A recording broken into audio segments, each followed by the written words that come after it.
এখন আপনারা metro rail বন্ধ করে মনোরেল করতে চান? না না, মনোর কথা এর আগে কোনো সরকারি না, মনোর কথা বলে না, মেট্রোর কথা যেমন আওয়ামী লীগ ছাড়া কেউ বলে নাই, মেট্রোর কথা যেমন আওয়ামী লীগ ছাড়া কেউ বলে নাই। একটা বড় বিষয় নিয়ে অনেকে সামনে আনেন, মানে আপনার মন্ত্রণালয়ে ঘনিষ্ঠ তিনটা বিষয় নিয়ে আসে। একটা হচ্ছে পদ্মা সেতু, একটা হচ্ছে মেট্রো রেল, একটা হচ্ছে কর্ণফুলী টার্মিনাল। এই সময় পদ্মা সেতুর দুর্নীতির বিষয়ে হয়েছে কি হয় নাই সেটা নিয়ে বিশ্বব্যাংক, কানাডা যে বৈশ্বিক বিষয় এটাকে করে ফেলছিল, সেইটার ক্ষেত্রে আমরা অন্তর্বর্তী সরকারে দেখছি যে পদ্মা সেতুর যে পরামর্শক নিয়োগ করা হয়েছে সেইটার ক্ষেত্রে অনিয়ম খতিয়ে দেখবে বা তদন্ত শুরু করবে হচ্ছে দুদক। এর অগ্রগতি আমরা জানি না, আপনি আমাদের কোনো কিছু জানাবেন কিনা? অন্তর্বর্তী সরকারের একজন উপদেষ্টা অন্তত বলেছেন পদ্মা সেতুকে অহেতুক, তিনি বলেছেন এর জন্য চালের দাম বেড়ে গেছে। গত 1.5 বছরে মেট্রো রেলের বাকি রুটগুলোর কাজ স্লো হয়ে গেছে। এই কাজ জায়গা থেকে ছুটিয়ে নিয়ে চীনকে দেওয়ার চেষ্টাও নাকি কেউ কেউ করছিলেন ইউনূস সাহেবের আমলে। এখন আপনারা মেট্রো রেল বন্ধ করে মনোরেল করতে চান। 5 বছর মেয়েদের সরকার আগের পরের বা সরকারের সাথে যদি কোলাজ না করতে পারে তাহলে আমাদের দেশে কি আসলে বড় প্রকল্পের বাস্তবায়ন সম্ভব?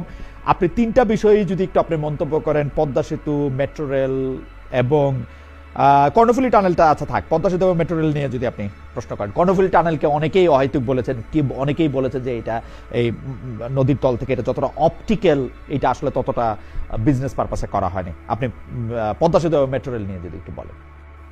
আচ্ছা, বিগত সরকারের আমলে, এবার বিশেষ করে ফ্যাসিবাদী সরকারের আমলে যে বড় প্রকল্পগুলি নেওয়া হয়েছিল, পদ্মা সেতুটার প্রয়োজন ছিল, কিন্তু এখানে অপচয় দুর্নীতি হয়েছে, এটা প্রতিষ্ঠিত।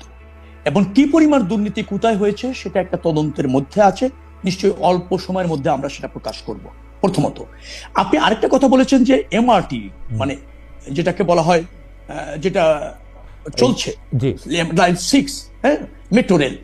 মেট্রো রেল বন্ধ হচ্ছে না, metro rail transport, right, rapid transport, metro rail transport, right. Metro rail বন্ধ হচ্ছে না, এটা 6 চালু হয়েছে, চলমান আছে। লাইন 5 এবং লাইন 1 এটাও কাজ শুরু হয়েছিল, জায়গা করতে চেয়েছিল, তাদের সাথে চুক্তি হয়েছে, সেটাও কিন্তু চলমান থাকবে বোধহয় মনে হচ্ছে। সমস্যাটা একটা জায়গা হয়েছে যে ব্যয়টা প্রায় দ্বিগুণ বাড়তে যাচ্ছে। এই ব্যয় বাড়ারও বেশ কিছু কারণ আছে, কারণ এটা হচ্ছে হচ্ছে আপনার যেটাকে বলা হয়, একটা হলো একটা বড় অংশ, অর্থাৎ প্রায় অধিকাংশ অংশটাই হচ্ছে আন্ডারগ্রাউন্ড দিয়ে হচ্ছে, এখানে ব্যয়টা প্রায় দ্বিগুণ। আপনি যদি দিয়ে করেন, এলিভেটেড ওয়েতে করেন, তার চেয়ে আন্ডারগ্রাউন্ড দিয়ে করলে হচ্ছে ব্যয়টা প্রায় দ্বিগুণ। লাইন 6 যেটা চলমান আছে, এটা এলিভেটেড ওয়েতে হয়েছিল, তার চেয়ে ব্যয় এখানে বাড়ছে। আবার 300 ফিটের মাঝখান